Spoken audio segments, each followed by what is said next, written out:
Hola, ¿cómo están? Muy buenas noches. Un abrazo grande, ya es viernes y para muchos de repente sí, es viernes, especialmente los que están saliendo a trabajar en esta media jornada, un poco complicado, la tensión de volver, en fin, hacer todo el ritual de higiene y todo lo demás. Pero ¿sabe qué? Relájese. Yo le voy a contar algo. Hace 500 años ha llegado a la Amerindia, esta América que conocemos, españoles con algunos virus. Estoy hablando de los virus de la viruela y el sarampión. En aquel entonces se dijo que mataron a 55 millones de personas.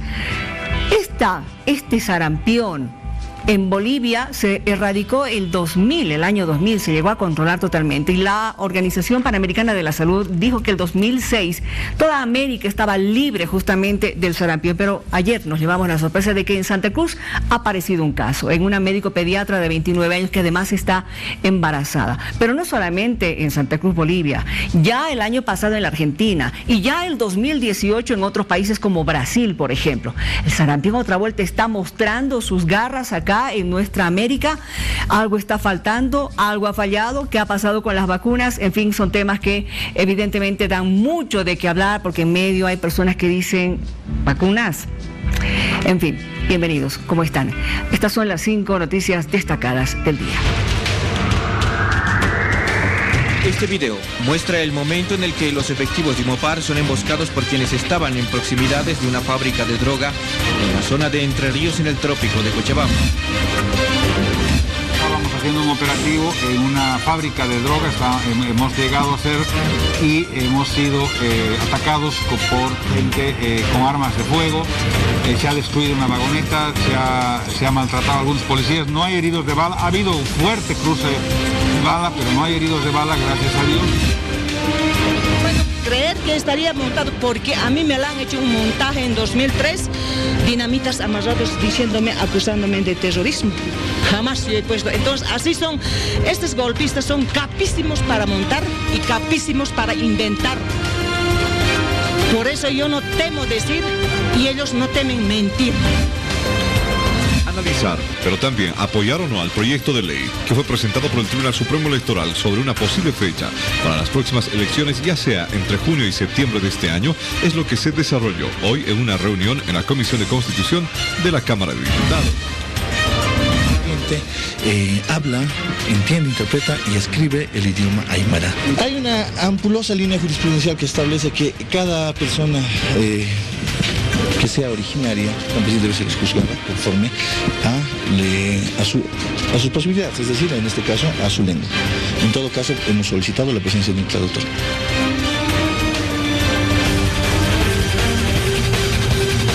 Bien, estamos hablando del COVID-19 bastante, pero también no tenemos que olvidarnos de otros problemas que tenemos en el país. El dengue que sigue,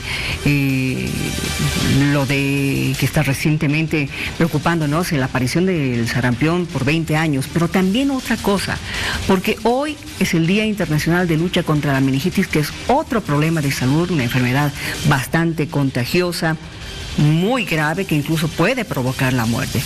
A ver, hablemos un poquito de esto.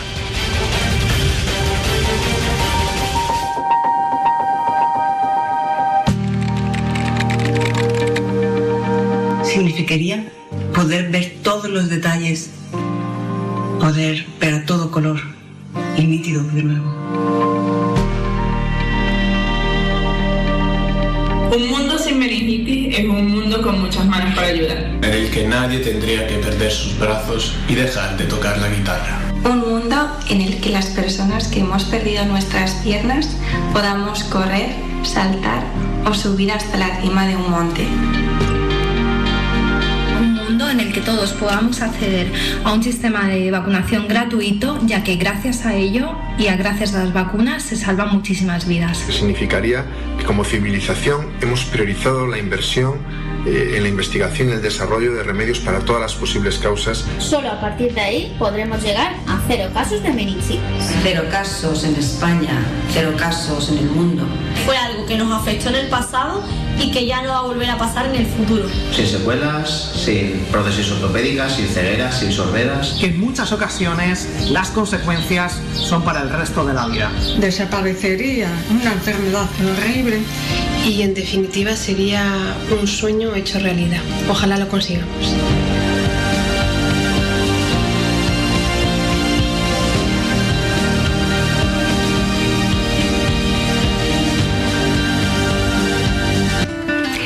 usted lo ha visto, afecta principalmente a niños y jóvenes, pero podría afectar a cualquier persona y deja secuelas terribles, como acabamos de escuchar en esos testimonios, ya que afecta a la médula espinal, las membranas del cerebro, causando graves lesiones, discapacidad, como también hemos escuchado, y en algunos casos hasta la muerte. En este día tenemos que pensar seriamente en combatir la meningitis a través de una vacuna.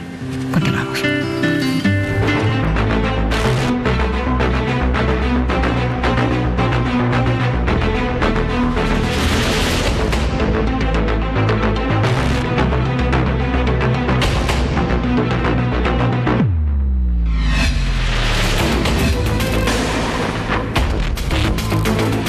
Tenemos que hablar de las elecciones 2020. Estamos ya en contacto con el presidente del Tribunal Supremo Electoral de Bolivia, el doctor Salvador Romero, a quien saludo. Le doy la más cordial bienvenida a esta hora 23. Buenas noches, mucho gusto. A ver, esta mañana ha habido una importante reunión con varias comisiones de los legisladores y también con representantes, los delegados de los partidos políticos. Se estaba viendo este tema y evidentemente hay voces que sí quieren que se realicen las elecciones, pero hay otros que dicen que no es el momento, ni siquiera de plantear una fecha. ¿Cuál es la opinión de usted como presidente? El Tribunal Supremo Electoral remitió hace algunas semanas un proyecto de ley a consideración de la Asamblea Legislativa que busca generar, por un lado, certeza y por otro lado, que incluye también una dimensión de flexibilidad técnica. Sí. La certeza es que la ley fije un rango de fechas para la realización del proceso electoral, para la realización de la jornada de votación. Y es importante que el país sepa que el proceso electoral continúa adelante, que se va a llevar adelante de manera transparente, como ha sido el compromiso del organismo electoral. Este proyecto de ley, o esta ley, si es que se llega a aprobar, y es ojalá nuestro deseo, fijaría ese rango de fechas entre junio y septiembre para la celebración de la jornada de votación, sí, y al mismo tiempo introduce un elemento de flexibilidad porque le permite al Tribunal Supremo Electoral definir la fecha dentro de este rango que se habría definido. Y el Tribunal Supremo Electoral va a fijar esa fecha en función a dos elementos. Por un lado, los parámetros técnicos, operativos, logísticos, de evaluación de cómo preparar el proceso electoral, y por otro lado, en base a parámetros de evaluación científica sobre la probable evolución de la pandemia en Bolivia. Nuestro objetivo es llevar adelante un proceso electoral que sea políticamente imparcial, que sea transparente y al mismo tiempo que asegure las mejores condiciones de salud pública para todos los ciudadanos. Recuerdo un caso, porque ya cuando empezó esta declaratoria de epidemia, previo a la pandemia, Francia ha realizado elecciones. Así es, hay algunos países que han realizado procesos electorales. Francia lo hizo en el inicio de la pandemia con la primera vuelta de su elección municipal. Sí. Sin embargo, ha postergado sin fecha la realización de la segunda vuelta de su elección municipal. Los países están enfrentando de manera distinta los procesos y estamos también en coordinación con los otros organismos electorales latinoamericanos que tienen procesos electorales 2020 para ver cuáles son las mejores soluciones técnicas para llevar adelante la jornada de votación y también todos los procesos previos. Bien, ha marcado el tribunal una fecha del 28 de junio al 27 de septiembre tentativamente para la realización de las elecciones, ¿no es cierto? Se tomaría en cuenta más o menos, calculándolo, unos 5 meses, tomando en cuenta que comenzó la pandemia o el COVID en Bolivia el 10 de marzo, ¿verdad? Unos 5 meses sería finales de agosto, principios de septiembre aproximadamente. Sí, lo que ha realizado y es la propuesta del organismo electoral es que se fije un rango de fechas que al mismo tiempo nos dé la flexibilidad para escoger la mejor fecha, el mejor momento en base a la evaluación de parámetros técnicos, operativos, logísticos que son propios del organismo electoral, pero también considerando de manera, por supuesto, muy importante todos los parámetros de evaluación científicos, médicos, porque nuestro objetivo es ese proceso electoral que se realice de manera transparente, pero también protegiendo la salud de todos los ciudadanos. Y por lo tanto hay que poder escoger esa fecha tomando en cuenta estos parámetros y estas variables. Tenemos entendido de que 3 partidos o agrupaciones ciudadanas esta mañana han señalado que sí están de acuerdo. Hablamos de Juntos, el MAS y también de Comunidad Ciudadana, pero los otros como que todavía están con la parte de la población que tiene miedo de salir de la casa, de romper esta cuarentena.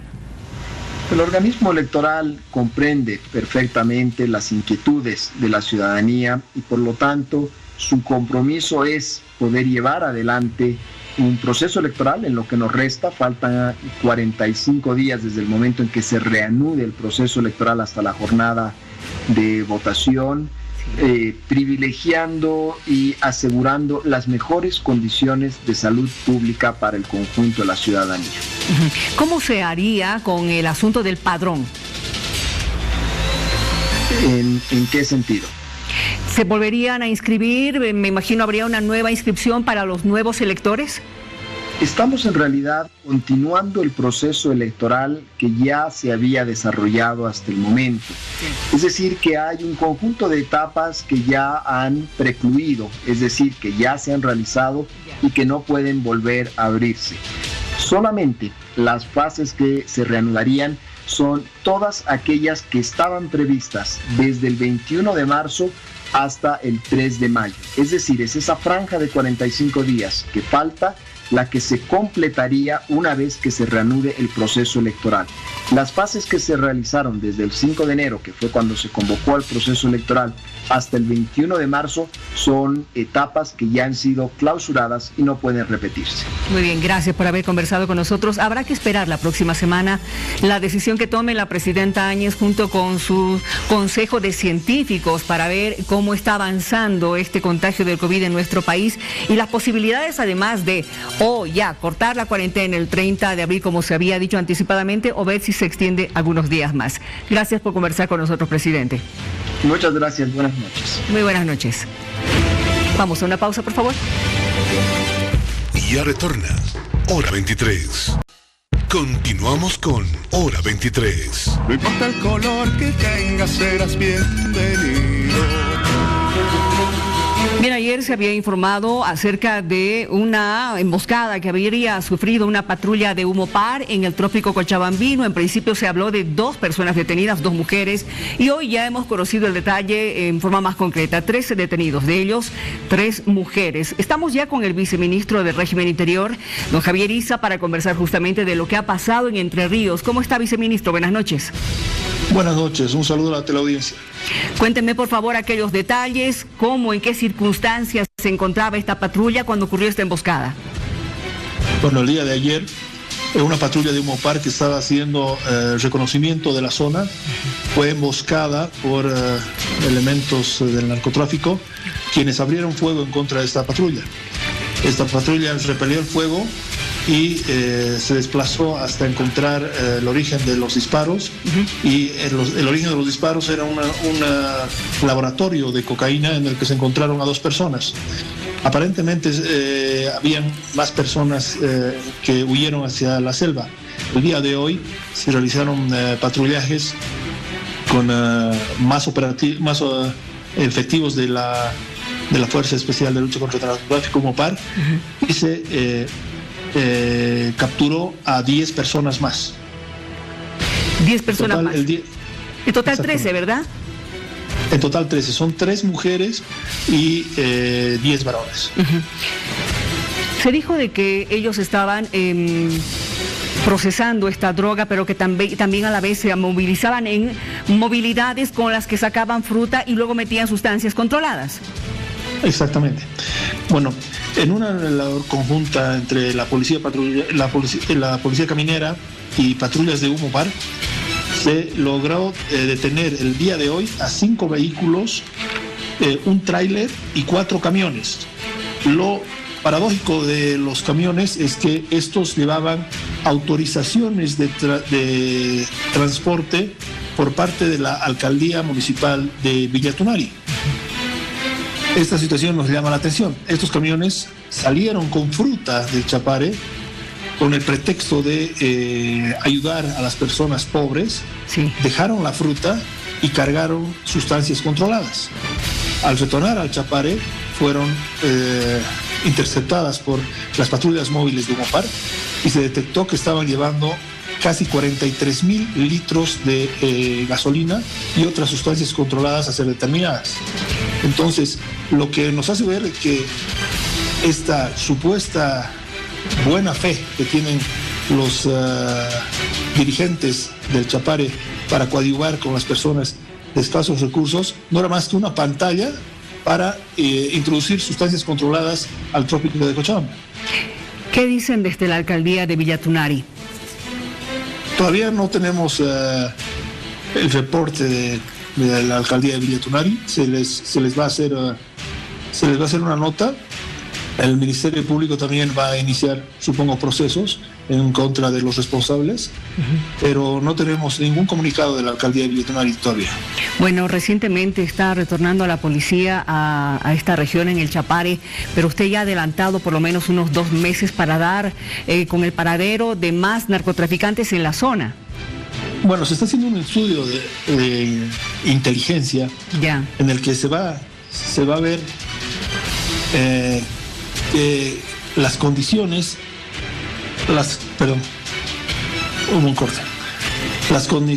¿quiénes se dedican a qué en el Chapare? Eso es un estudio de inteligencia que va a tardar, que yo calculo unos 2 meses, quizás un poco más, para determinar todo lo relacionado con el narcotráfico en el Chapare. Ya vamos a tener un panorama más completo de lo que está pasando en el Chapare. ¿Solamente es Entre Ríos o es que hay otras zonas rojas? No, hay bastantes zonas rojas. El Chapare en general es una zona roja. Tenemos muchos lugares en los que se han detectado fábricas de cocaína. Tenemos la localidad de Bulo Bulo, que en febrero en un solo día se han encontrado 29 fábricas de cocaína en un solo día. Y tenemos Senda 3, tenemos varios lugares que son calientes o zonas rojas, como les denominan los efectivos de Umopar, donde se procesa y se trafica con sustancias controladas. Ahora bien, nos preocupa un poco lo que se ha escuchado del ministro de Gobierno, que incluso le estaría pidiendo al ministro de Defensa que meta aviones de guerra en el lugar, si es posible. Bueno, como ustedes saben, el narcotráfico es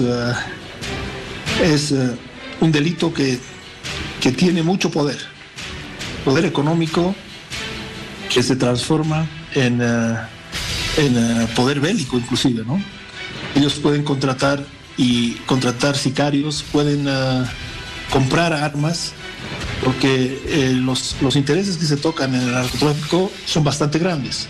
Entonces, cuando un gobierno toca intereses muy grandes, los narcotraficantes van a poner a disposición de sus sicarios o personas que les dan seguridad todo el armamento que sea necesario. Entonces, en el Chapare ha habido 14 años donde los narcotraficantes estaban campeantes, nadie los tocaba. Entonces, cuando estos intereses ya han sido tocados por el actual gobierno, yo creo que van a bloquear recursos en defenderse. Y al defenderse van a adquirir armas, y el gobierno tiene que estar dispuesto a usar también las armas que tiene. Ahora, perdón, dígame. También es preocupante el hecho de que cuando usted dice toda la zona del Chapare es roja, nos estamos olvidando de quienes se dedican, por ejemplo, a la piscicultura, a quienes se dedican también a cultivar frutas, por ejemplo, que en muchos casos son frutas de exportación. Obviamente. Bueno, casi todo el Chapare es zona roja, pero no decimos que todo el Chapare se dedique al narcotráfico. Hemos establecido a priori que es un pequeño grupo el que se dedica al narcotráfico. Pero este pequeño grupo tiene bastante poder, tenía bastante poder político y ahora tiene el poder económico. Perdón. No se preocupe. Esta situación es muy complicada porque el narcotráfico mueve bastantes recursos. No solamente es el hecho de que mueva coca de sustancias controladas. El narcotráfico usa transporte, el narcotráfico usa personas, y siendo una zona en la que la mayoría de la gente es pobre, utiliza a estas personas como pisacocas, como personas que llevan y traen productos, sustancias controladas, y estas personas son utilizadas por el narcotráfico por la necesidad que tienen. La última consulta que le hago, viceministro, así como van a esmerarse en este trabajo en el Chapare, ¿también lo harán en otras zonas? Porque hace algunas semanas se había denunciado que en plena cuarentena estaban saliendo narcoavionetas del Beni. Exactamente. Bueno, la lucha contra el narcotráfico no solamente es en el Chapare. La lucha contra el narcotráfico es en todo Bolivia. Tenemos reportes de que se estarían realizando fabricando cocaína en el Alto, en el Altiplano, en el Beni, inclusive en Pando. Entonces, la tarea del gobierno es, como decía antes, la tarea del gobierno es titánica. El gobierno tiene que pelear contra un flagelo que está casi en todo Bolivia. Yo le agradezco mucho por haber conversado con nosotros. Realmente es un tema delicado y así justamente vamos a seguir pendientes del trabajo que ustedes realicen con relación a este tema. Gracias y buenas noches. Gracias, buenas noches. Que le vaya muy bien. Continuamos con Hora 23. No importa el color que tengas, serás bienvenido. Este COVID-19 que nos está causando este encierro en muchas personas, incluso cuadros de ansiedad, de depresión, nos está llevando también a ver otros cuadros que son muy lamentables. En Bolivia, del 21 de marzo hasta el 12 de abril se han anotado 545 casos de violencia intrafamiliar, en las que mayormente las víctimas han sido mujeres y niños. Estamos en conversación con Mónica Novillo, que es coordinadora de la mujer, para hablar justamente de este tema que preocupa. Y como decíamos fuera de pantalla, no solamente es a nivel Bolivia, también es en todo el mundo en medio de esta pandemia. Mónica, un gusto estar contigo, buenas noches. Buenas noches, Miriam, es un gusto estar con ustedes. Sí, efectivamente, creo que en todo el mundo el movimiento feminista, los movimientos de mujeres están en alerta por todos los efectos diferenciados que se están produciendo a raíz del COVID-19 y de las medidas que se están tomando en todos los países, que también tienen un impacto diferenciado en la vida de las mujeres. A ver, son más de 545, nos imaginamos. Estamos tomando solamente violencia intrafamiliar. Hay varios casos ya de feminicidio que se ha dado en nuestro país. Sí, hasta el día de ayer la cantidad de feminicidios que se habían producido en el periodo de medidas de restricción de movilidad, lo que llamamos la cuarentena y el confinamiento, se han producido 5 feminicidios, entre 4 y 5 hasta hoy, y más de 1.282 casos de violencia familiar o doméstica, ¿no? Esto nos da un total de 1.505 casos si consideramos todos los tipos de violencia que se están produciendo al interior de las familias, porque estamos en el contexto de confinamiento. Exacto. 44 violaciones de niño, niña, adolescente, 44 violaciones sexuales, abuso sexual 66, 5 situaciones de acoso sexual, agresiones sexuales 1, estupro 31. Entonces lo que estamos viendo es que hay una cantidad de casos y situaciones de violencia contra las mujeres que se están produciendo en este momento. Nuestra preocupación no es tanto ver los casos, porque cuando contabilizamos los casos puede para muchos no parecerles demasiadas situaciones de violencia. Sin embargo, es preocupante porque nosotras creemos que existe subregistro de las denuncias. ¿Por qué? Porque Bolivia, debemos recordar para todos los televidentes, que somos el segundo país con las tasas más altas de feminicidio en la región, por lo tanto de violencia contra las mujeres, pero somos el segundo país de la región de América Latina con las tasas más altas de violencia sexual. Entonces, lo que estamos viendo es solamente la punta del iceberg, y hablamos de un subregistro porque hemos tenido varias semanas en las que no han funcionado adecuadamente los servicios de atención. Las líneas habilitadas para tal efecto, el 814-0348, que es al que hemos estado promocionando para que la gente llame, durante algunas semanas no ha funcionado adecuadamente, entonces varias de las situaciones no han sido registradas. Y en un contexto en el que no podemos movernos y que requiere, además el movilizarnos o el interactuar requiere ciertas condiciones de bioseguridad, tanto para quien atiende como para quien denuncia una situación de violencia, entonces estos han sido factores que han estado limitando la actuación adecuada y oportuna de las fuerzas del orden, la policía, la Fuerza Especial de Lucha contra la Violencia para intervenir en situaciones. Esto es terrible. Cuando tú hablas, Mónica, cuando tú hablas de un subregistro, estamos hablando de personas que no están pudiendo quejarse, que se están callando la agresión, que están viviendo la violencia, que están viviendo dentro de su hogar. ¿Y cómo se les podría ayudar? ¿De qué manera se podría uno acercar para ayudar a ese tipo de familias? Bueno, a lo que estamos recurriendo es a la solidaridad que tenemos entre mujeres. Uno, hay que consolidar redes de apoyo comunitario, así como estamos organizándonos para comprar pollo, para abastecernos en diferentes situaciones, en diferentes contextos, en los barrios y demás. Sí. Debemos también hacer una actuación conjunta cuando sabemos de que una mujer sufre una situación de violencia. Y esto no nos lo tienen que contar. Muchas de nosotras conocemos de situaciones de mujeres que viven y aguantan situaciones de violencia y que en este contexto tenemos que prestar particular atención porque se tratan de mujeres que están conviviendo con sus agresores, con personas que son agresivas, que ya han demostrado comportamiento agresivo y que todos probablemente conocemos.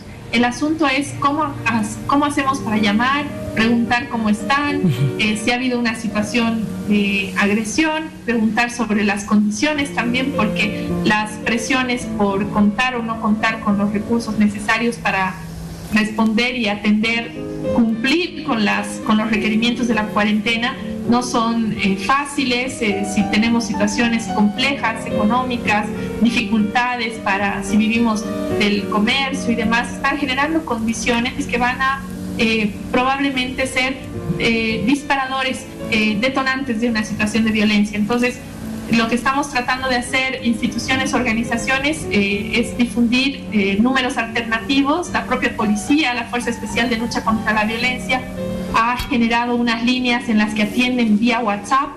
Sí. También conociendo de que si estamos en un contexto de encierro, de confinamiento, las mujeres pueden tener control sobre el acceso al teléfono, al celular, para hacer una llamada o un mensaje, etc. O tal vez no. En otros países se han desarrollado iniciativas como lo que se llama el barbijo rojo. Exacto, a eso voy. Una farmacia y pide un barbijo rojo e inmediatamente el equipo de la farmacia sabe que se trata de una situación de alerta y que deben reaccionar de determinada manera. Y en otros países incluso, Mónica, de derechos de las mujeres han estado también desarrollando vía redes sociales, la Casa de la Mujer, Gregoria Paza, consultorios donde tienen habilitadas líneas donde uno puede consultar, donde puede uno compartir su situación. Pero también hay líneas de apoyo psicológico, de contención de las situaciones de ansiedad y otras que también se están produciendo en este contexto del COVID. No está siendo fácil, lo que vemos es una gran cantidad de casos, efectivamente. Creemos que es solamente una puntita lo que estamos viendo, que el iceberg por debajo está desencadenando situaciones de violencia que no se están atendiendo por el contexto en el que estamos y que luego tendremos que dar respuesta. Gracias por haber conversado con nosotros, Mónica. Me acuerdo lo que están haciendo en el Perú y también en algunas regiones aquí en el país. Las banderas blancas para alimento y una bandera roja, ya sea una toalla, una chompa, colocarla en la ventana, en algún lugar que puedan ver los vecinos para alertar de que hay algo irregular en esa casa, como violencia intrafamiliar o tal vez enfermedad. Tal vez pueda servir, no sé, así como el barbijo rojo que tú me comentas. El rojo siempre marca peligro, ¿no es cierto? No siempre es amor.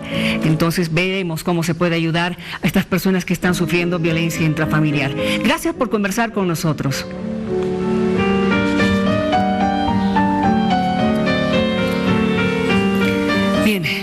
Mónica Novillo, de la Coordinadora de la Mujer. Muy preocupante realmente lo que está pasando en medio de este encierro en el que estamos, porque hay personas que están sufriendo, no solamente porque no tienen dinero, no solo porque les falta alimento, porque están siendo golpeados, porque están siendo maltratados, están siendo humillados dentro de su propio hogar. Ya volvemos. Ya retorna.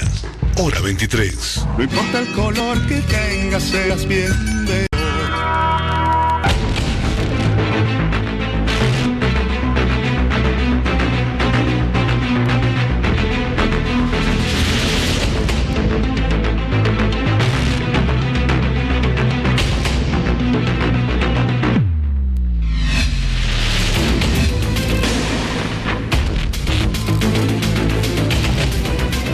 Al COVID-19 y el comportamiento de la población, tenemos que ver cómo está la situación en la ciudad del Alto. Para ello vamos a conversar con el capitán Dorian Ulloa, secretario de Seguridad Ciudadana justamente de la urbe alteña. Muy buenas noches, bienvenido.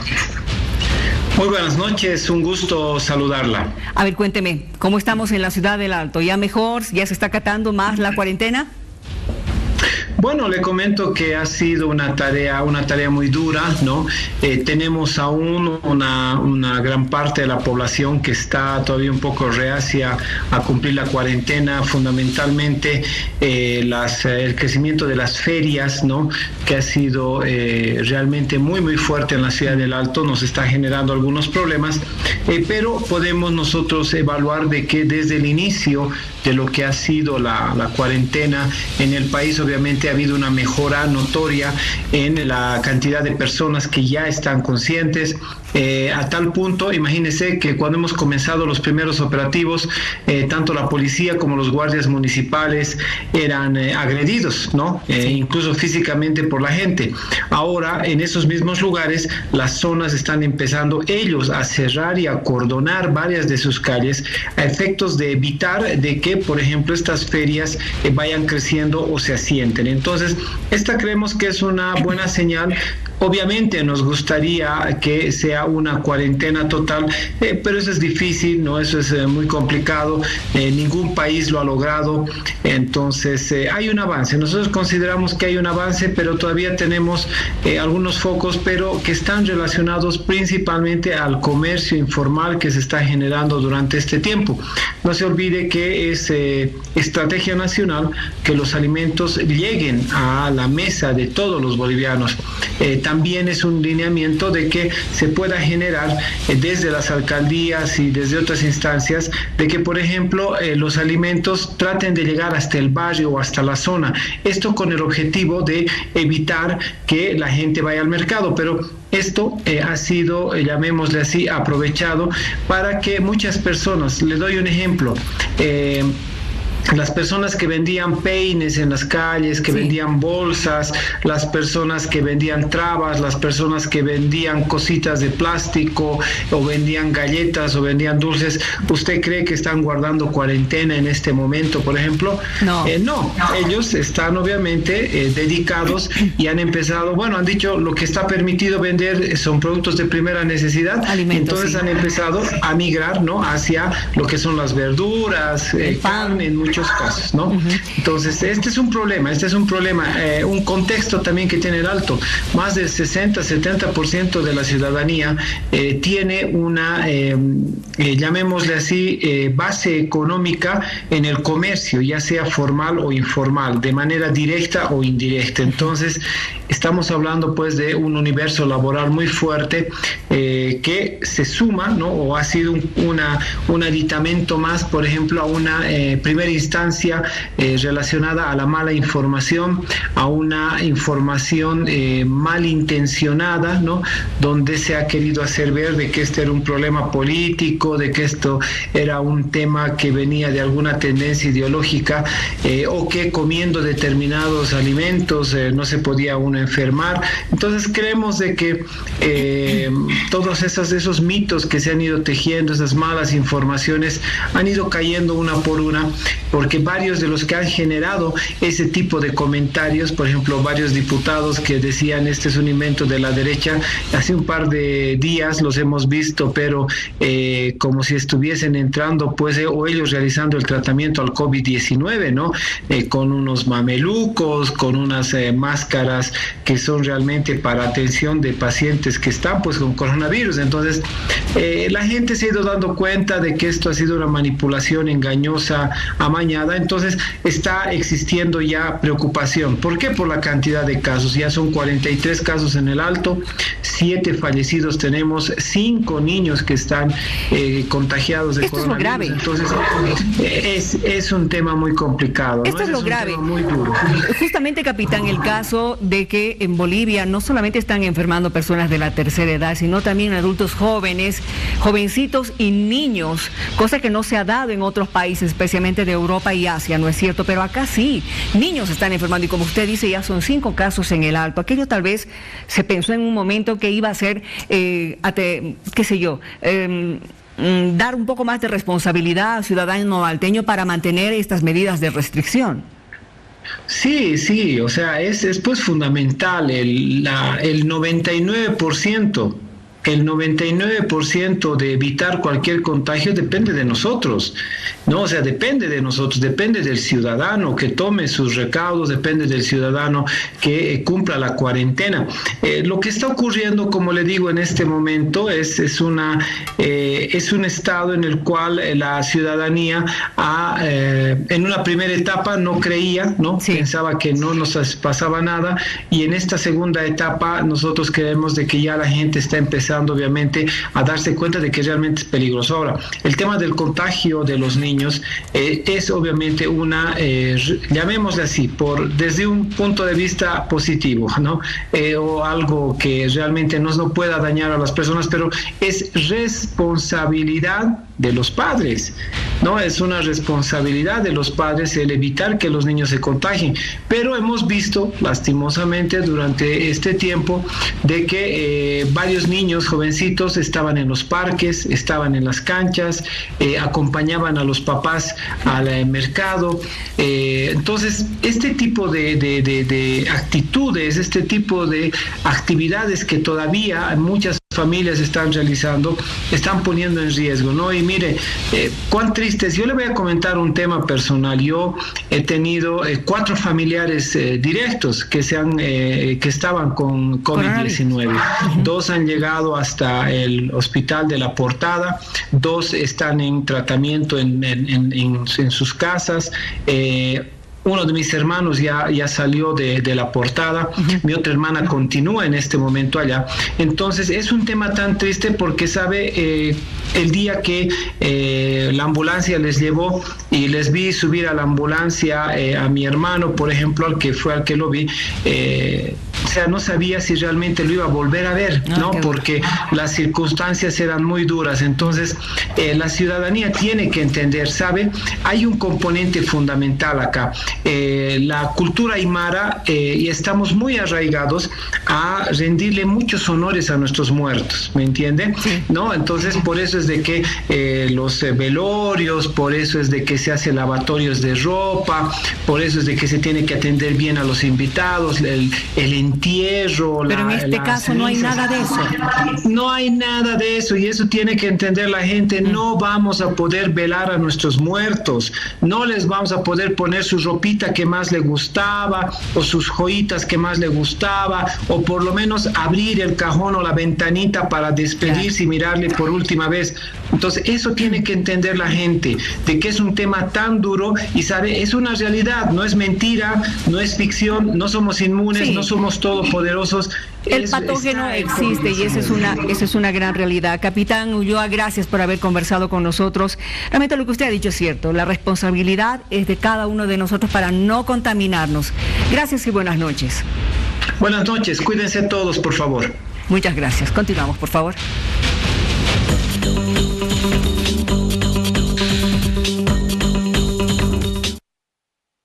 Estamos ya con nuestra compañera Rocío Hansen en Trinidad, porque hay disposiciones de las autoridades. Rocío, muy buenas noches. Querida Miriam, saludo desde Trinidad y Beni para todo el país. nosotros les damos a conocer de que a partir de las 13 horas de hoy, las autoridades departamentales han determinado un encapsulamiento, sobre todo para la ciudad de Trinidad, luego que se diera a conocer 10 casos más, aparte de los 2 que se habían dado y un deceso. Estamos sumando a 11 casos positivos de coronavirus. Esta determinación la han tomado bastante rápido, incluso la población se ha visto sorprendida porque no estaban preparados para afrontar estos 3 días de encapsulamiento precisamente, y muchos de los ciudadanos se vieron afectados ya que fueron detenidos por la policía y en estos momentos se encuentran en la policía de la montada. Muchos de ellos detenidos deberán pagar una multa de 1.500 bolivianos si es que se los encontró con una motocicleta de 2 ruedas, y si es un vehículo de 4 ruedas equivalen a 2.000 bolivianos. Muchos de ellos estaban haciendo trámites para lograr retornar hasta sus lugares de origen. Sin embargo, en estos momentos están detenidos en la policía montada. Me estás dando a entender que han llegado de otras regiones. Son personas que se quedaron varadas aquí, que debían retornar a través del último decreto supremo y estaban realizando sus trámites, decían ellos, cuando se los encontraron, los policías los encontraron en la calle y lo detuvieron. Muchas de las personas también sufrieron por esta situación. El caso de los de sector salud, estaban saliendo de su horario de turno de los hospitales y también se los encontró la policía por la calle y los llevó detenidos, pero que a través ya de una gestión que hicieron sus ejecutivos en salud, los han soltado luego de haber estado 5 horas detenidos. Ahora, Rocío, tenemos entendido que además de Trinidad también hay otras ciudades que van a ser encapsuladas o ya están encapsuladas. Tenían que empezar desde mañana el caso de San Borja, lo mismo en la ciudad de Santa Ana del Yacuma, Riberalta, Guayarás eran las ciudades que habían adelantado que 5 días atrás que iban a encapsularse a partir del día sábado. Sin embargo, ha sucedido un hecho en Riberalta porque hoy recibieron la visita del gobernador en esta ciudad, donde sostuvieron una reunión interinstitucional. Lamentablemente, una de las personas que acompañaba al gobernador en esta delegación presentó signos sospechosos de coronavirus. Inmediatamente la reunión se suspendió y fueron aislados. Tanto la persona sospechosa como el mismo gobernador tuvo que ser aislado porque sucede que el alcalde de la ciudad de Riberalta, Enzo Roca, fue y sentó denuncia ante la policía amazónica de que el gobernador estaba prácticamente infringiendo el decreto supremo y ponía en peligro a los ciudadanos de Riberalta. Entonces fue una demanda que presentó en contra del gobernador. Entonces esto obligó a que el gobernador inmediatamente pueda ser aislado. Vamos a estar pendientes de la información que nos puedas brindar. Gracias, Rocío, muy buenas noches y esperemos tener un buen fin de semana. Querida Miriam, gracias también a ti, desearte que tengas un buen fin de semana, a todo el país también. Desearles todo lo mejor y que Dios nos bendiga a todos. Amén, que Dios nos bendiga. Este fue nuestro contacto en directo con Trini. Bueno, para despedirnos ya, el Ministerio de Economía junto con el Ministerio de Defensa han llegado a un acuerdo para poder un poco más ampliar y dar opciones a que las personas puedan ir a cobrar sus diferentes bonos y también las rentas. A partir de hoy se añade justamente este trabajo todos los cuarteles en el país. Ya le estaremos dando más detalles en el transcurso de los siguientes días. Como siempre, gracias por estar con nosotros. Esperemos que realmente tengamos un buen fin de semana. Tratemos de relajarnos, de pensar, bueno, leamos libros, disfrutemos con la familia. Que le vaya muy bien. Muy buenas noches. Esperado tanto tiempo.